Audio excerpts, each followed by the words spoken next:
So, among the countless criticisms for Guilty Gear's latest upcoming title, Guilty Gear Strive, there's one complaint that's always sort of thrown me for a loop. That complaint is that Strive has a sparse roster for launch. Now, at first when I heard this, I was like, what? That makes no sense. And then I was like, wait, it makes a little sense. Because in recent years, all of the big fighting game titles have launched with fairly large rosters. Tekken 7 started with 36, Mortal Kombat 11 with 25, and Smash Ultimate with a staggering 69 characters. Pretty large rosters. For the uninformed, Guilty Gear Strive is launching with 15 playable characters, which to some may seem like a tiny roster, but today I'm here to discuss how Guilty Gear's character design philosophy makes games with seemingly small rosters feel full of content. In Guilty Gear, a 15-character launch is a pretty big roster compared to previous games. Sign launched with 14 in its base roster, Guilty Gear X with 13, and 11 in the original, missing Link. All of these games then got upgrades, so to speak, with more characters, a common trend in the fighting game scene. Even still, none of these games felt empty at launch, and there's quite a few reasons why. When you first open a fighting game, the first thing a lot of players do is go into training mode and look at the characters. ArcSys knows this, and so they always make sure to make their characters visually appealing while also being distinct from one another. A lot of anime fighting game characters end up looking a bit bland and kind of blend in with the crowd. Not with Gear. Take a look at the character select screen from Rev 2. Notice how every single character is placed in such a way that they all stand out in the character select. The black and whites of Chip and Johnny contrast against the warm yellows of Melia and Sin. The glisten in Potemkin's eye really communicates that he's big and dangerous. If you start to pay attention, a lot of the characters have very similar facial features. For example, notice how many of the characters have blonde hair.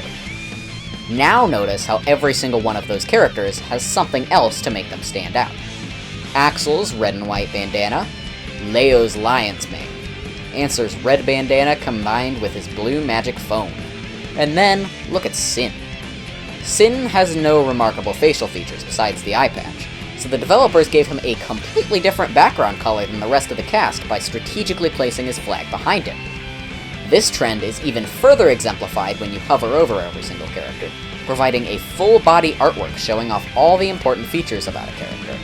Zato's even includes his puppet, Eddie, to let people know that there's more to him than initially meets the eye. And I wouldn't be talking about design in Gear if I didn't mention the number 1, 2, 3, 4, and 5 most important things. The belts. As much of a meme as they are, they do actually add quite a bit of texture to the characters and make bland parts of their design stick out with sort of an extra design layer. I liken it to how sometimes you put a lot of buttons and random stuff all over a Minecraft build to give it depth. If you focus on it, yeah, it's a bit goofy. But the bigger picture looks so much better than if Jacko was just some girl in a skin-tight suit. So obviously, Gear's characters are visually distinct. But this is a fighting game. We care about the fighting. So how different are they when it comes to combat? This leads me to a topic I briefly mentioned in my character archetypes video, which, statistically speaking, you've watched. I half-jokingly stated that every single Guilty Gear character has a gimmick, and I believe this to be the reason that the game feels so full, even with a smaller roster than is expected. All of Guilty Gear's characters have an additional skill or mechanic that makes them unique, like how Ino's ground dash puts her airborne, or how Jam can charge up ability cards to power herself up. This is really effective in fleshing out a roster because every single character feels vastly different from the last. Sure, Street Fighter V has 40 plus characters, but notice how many of them have identical movesets. Forgive me if I'm wrong, but I don't think any characters in Guilty Gear's history share the same special moves or abilities.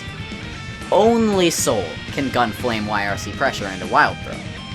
Only Kai can knock down Grinder Stun Edge Pressure into Greed Scepter. In addition, all of these characters' movesets purposely contradict the rest of the cast's movesets. Gear has one character for each idea that exemplifies said idea perfectly. That way, they can spend more time on making sure their characters feel the best they possibly can. I mean, why spend time creating 5 mediocrely fun Rushdown characters when you could spend the same amount of time making Leo Whitefang? All of Guilty Gear's characters have an identity that makes them unique to play and exciting to see. The final reason as to why Guilty Gear's characters feel so fulfilling is a simple one, and that is that every single character works towards a goal in any given situation, and in each situation, the enemy works towards an opposing goal.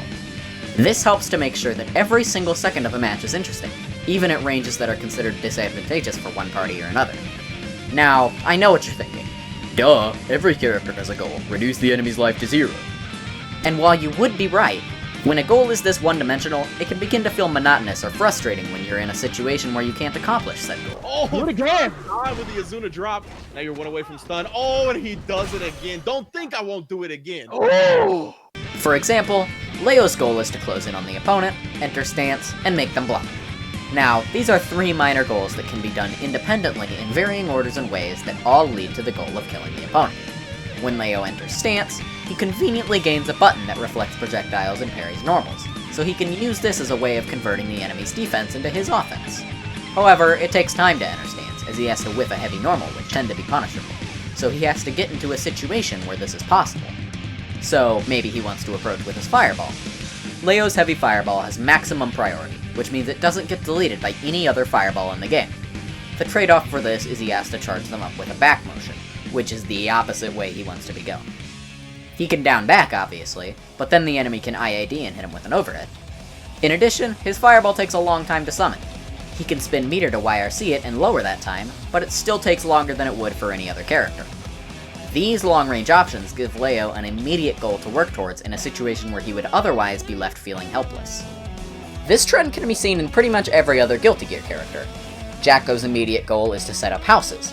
Melia wants a knockdown and to set up disc. Answer wants scrolls. Chip wants to Axel wants to pressure the opponent from a safe range, and Jam wants to level up. All of these little goals help make the match feel like you're working towards a victory in small, meaningful ways, whereas in a game where your only goal is to kill each other has exactly one meaningful interaction, dealing damage. Gears design feels like constructing a bridge to victory, where some other games feel like bashing your head against a wall until either you or the wall breaks. We just went over how every character has their own unique way of interaction when it comes to a fight, but when we talked about that, we were talking in a strictly one-dimensional way. Obviously, in a fighting game, there are 2 characters, so how does each character's interactivity and goals correspond to the other members of the roster? This is best explained with an example, and luckily, I happen to play a pretty good example character. Axel versus Leo. Zoner versus Rushdown. One wants out, and the other wants in. But, as you probably guessed, there's way more to it than that. Let's picture a scenario. It's a match between Axel and Leo, and Axel just bursted to push Leo back to full screen.